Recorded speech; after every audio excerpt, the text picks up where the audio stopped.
Barcelone sera retardée pour une durée indéterminée en raison de problèmes techniques.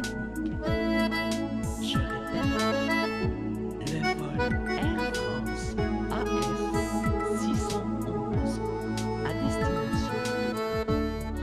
Barcelone sera retardé pour une durée indéterminée en raison de problèmes.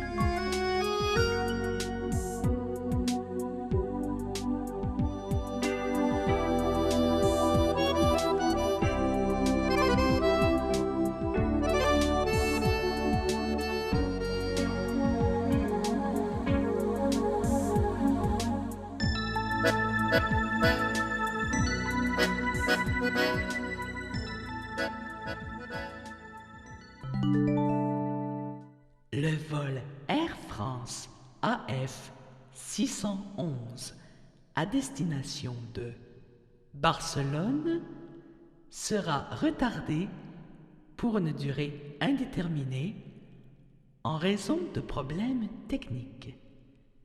Je répète, le vol Air France AF 611 à destination de Barcelone sera retardé pour une durée indéterminée en raison de problèmes techniques.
Non, merci.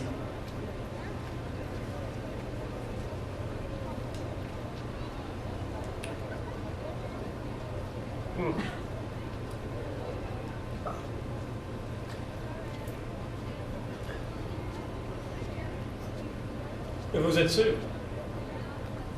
Oui.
Vous avez de la chance, vous savez. Moi, je suis incapable de lire dans un lieu public. Je déteste les aéroports. Les naïfs croient qu'on y croise des voyageurs. Quelle erreur romantique. Savez-vous quelle espèce de gens on voit ici? Des importeurs. Non. Non, ce sont des cadres en voyage d'affaires. Ah, Le voyage d'affaires est à ce point la négation du voyage qu'il ne devrait pas porter ce nom. Cette activité devrait s'appeler déplacement du commerçant. Vous ne trouvez pas que ce serait plus correct? Je suis en voyage d'affaires. Inutile de le préciser, monsieur, ça se voit.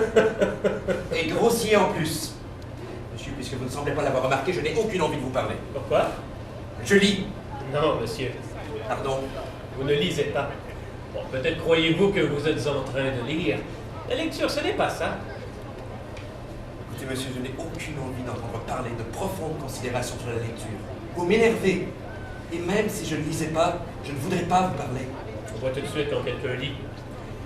Celui qui lit vraiment n'est pas là. Oh non. Il est absorbé par sa lecture. Il n'entend rien. Il n'entend pas ce que son voisin de chaise lui raconte. Mais vous, vous m'entendiez, hein? Vous étiez là, monsieur, avec moi. Si vous saviez combien je le regrette, surtout depuis votre arrivée. Eh oui. La vie est remplie de ces petits désagréments qui la rendent insane. Bon, bien plus que les problèmes métaphysiques. Ce sont les infimes contrariétés qui signalent l'absurdité de l'existence. Bon, écoutez, votre philosophie à 2 francs 50, vous pouvez vous la... Ne soyez pas inconvenant, je vous prie. Et vous l'êtes bien, vous.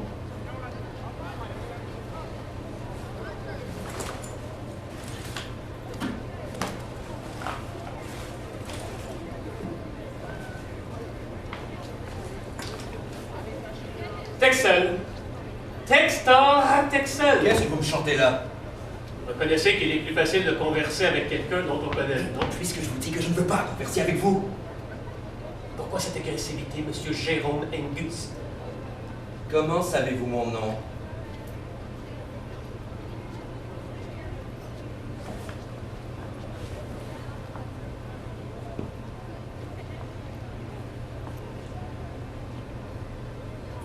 C'est écrit sur l'étiquette de votre sac de voyage. Il y a votre adresse aussi. Bon, qu'est-ce que vous voulez? Bien. Parlez. J'ai horreur des gens qui veulent parler. Désolé, mais vous pouvez difficilement m'en empêcher. Ce n'est pas interdit. Il n'est pas impossible que vous ayez vécu jusqu'ici dans le seul but de me rencontrer. Je vous jure que non. Qui êtes-vous pour le décréter? Il m'est arrivé des choses autrement importantes dans mon existence. Par exemple? J'ai aucune envie de vous en parler. Vous avez tort. Je vais vous apprendre un grand principe, Jérôme Auguste. Il n'existe qu'une seule façon légale de me faire taire. C'est de parler. N'oubliez pas. Ça pourrait vous sauver. Me sauver de quoi, enfin? Vous verrez.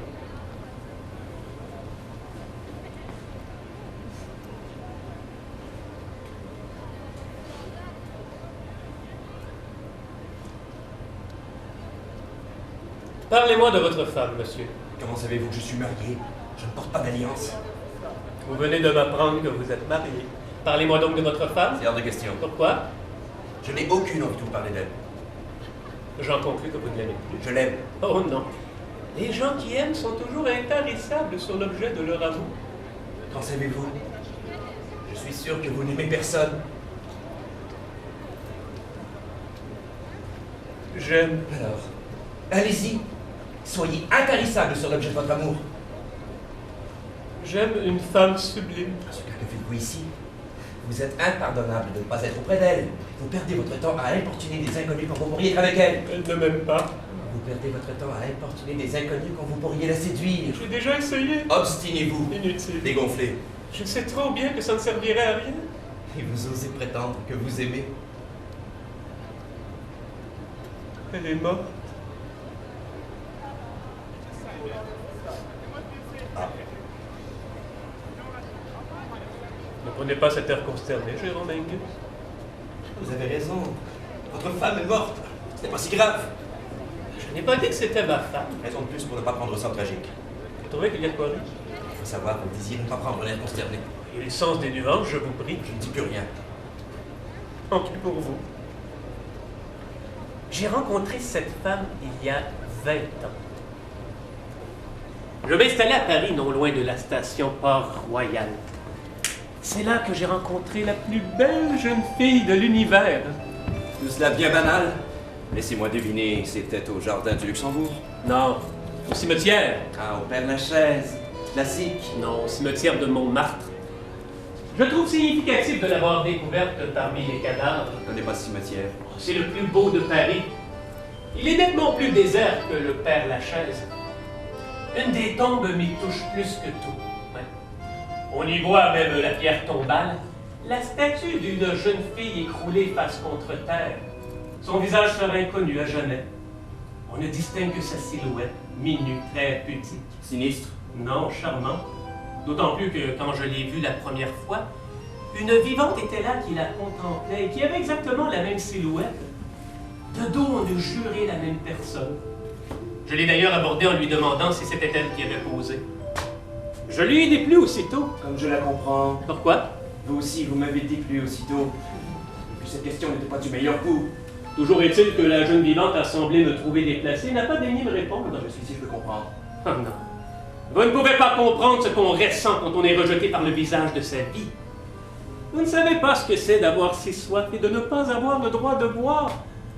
Quand l'eau est sous vos yeux, belle salvatrice à portée de vos lèvres. L'eau se refuse à vous qui venez de traverser le désert pour ce motif incongru que vous n'êtes pas de son goût. Comme si l'eau avait le droit de se refuser à vous. Quelle impudence! C'est un argument de violeur, ça. Vous ne croyez pas si bien dire. Quoi? Au début de notre échange, je vous ai averti que je fais toujours ce dont j'ai envie. Eh bien, c'était déjà le cas il y a 20 ans. En plein cimetière. C'est le lieu ou l'acte qui vous choque? Mais tout. Ah, c'est la première fois que je désirais quelqu'un. Je ne voulais pas laisser passer l'occasion. Le cimetière de Montmartre regorge de monuments funéraires. Je l'ai amené de force dans l'un des mausolées et j'ai maintenu ma main sur sa bouche. Vous l'avez violée là? Non, je l'avais entreposée là pour la cacher. Il devait être 17 heures. Il me suffisait d'attendre l'heure de la fermeture du cimetière. J'ai donc gardé ma future victime serrée contre moi pendant près d'1 heure. Elle se débattait, mais elle n'était pas bien musclée. J'adorais sentir sa peur. Nous avons entendu passer les gardiens du cimetière qui hâtaient les retardataires. Bientôt, il n'y a plus eu que le bruit de la respiration des morts. Alors j'ai retiré ma main de la bouche de la fille. Je lui ai dit qu'elle pouvait crier, que ça ne servirait à rien, personne ne l'entendrait. Comme c'était une fille intelligente, elle n'a pas gueulé. C'est ça. Une fille intelligente, c'est une fille qui se laisse violer gentiment. Oh non! Elle a tenté de s'enfuir! C'est qu'elle courait vite! J'ai galopé entre les tombes. J'ai fini par bondir sur elle et l'aplatir par terre! Je sentais sa terreur enragée. Ça me plaisait. Je l'ai pris sur les feuilles mortes. L'air était vif. Ma victime se débattait. Le lieu était magnifique. Ma victime était splendide. Ah, j'ai adoré. Quel souvenir. Pourquoi dois-je entendre tout ça?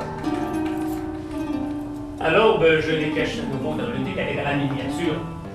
J'ai attendu qu'il y ait des gens dans les allées, que les gardiens ouvrent le cimetière. Alors, j'ai dit à la fille que nous allions sortir ensemble et que si elle émettait le moindre appel au secours à l'adresse d'un tiers, je lui casserais la figure. Ah, vous êtes un délicat. Quand nous nous sommes retrouvés à l'extérieur du cimetière, rue Rachel, elle m'a demandé comment elle s'appelait. Je lui ai demandé. Elle m'a craché au visage. Je lui ai dit que je l'aimais trop pour l'appeler crachat. Ah, vous êtes un romantique. J'ai pris son portefeuille, mais il ne contenait aucun papier d'identité. Je lui ai dit que c'était illégal de se promener sans papier. Elle m'a proposé de l'amener à la police pour ce grief. Il ne manquait pas d'humour. J'ai vu où elle voulait en venir. Ah, vraiment, quel esprit vif. J'ai cru sentir un peu d'impertinence dans votre remarque. Vous croyez? Je ne me permettrai pas. Alors, je lui ai demandé où je pouvais la reconduire. Elle a répondu nulle part. Drôle de fille, hein? Oui, comme c'est bizarre. Cette victime qui refuse de sympathiser avec son violeur. Elle aurait pu voir que je l'aimais quand même. Vous lui avez prouvé de manière si douce. Dès qu'elle en a eu l'occasion, elle s'est enfuie en courant. Cette fois, je n'ai pas pu la rattraper. Elle a disparu dans la ville. Et je n'ai plus retrouvée. Ah, quel dommage. Une si belle histoire qui commençait si bien. J'étais fou d'amour et de bonheur. Et quelle raison pouviez-vous donc avoir d'être heureux? Il m'était arrivé quelque chose de grand. Quelque chose de grand. Un viol minable, oui. Je ne vous demande pas votre avis. Et que me demandez-vous au juste? De m'écouter. Il y a des psys pour ça. Pourquoi irais-je chez un psy quand il y a des aéroports remplis de gens désœuvrés tout disposés à m'écouter.